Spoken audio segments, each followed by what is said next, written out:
Hello po, ako po si Chantal B. Dumandan. Ang gagawin ko po ngayon ay magakbang sa pagsasaing ng bigas.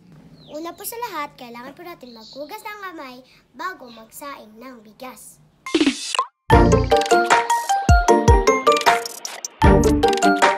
Ginagawa po natin ito upang wala pong germs na mapunta sa ating sinasaing. Pangalawa, tayo ay magtataka ng bigas sa malinis na rice cooker.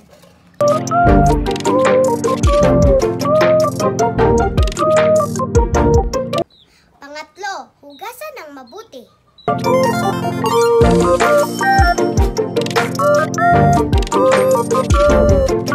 Apat, lagyan natin ito ng tubig na naaayon sa sukat.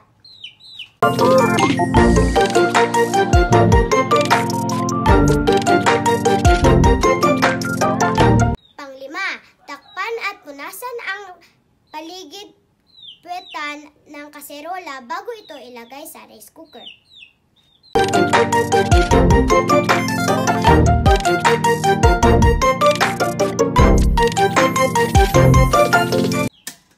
Buksan at hintayin natin ito maluto.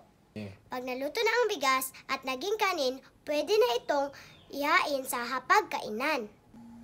At yan ang tamang paghakbang sa pagsasaing ng bigas. Salamat po!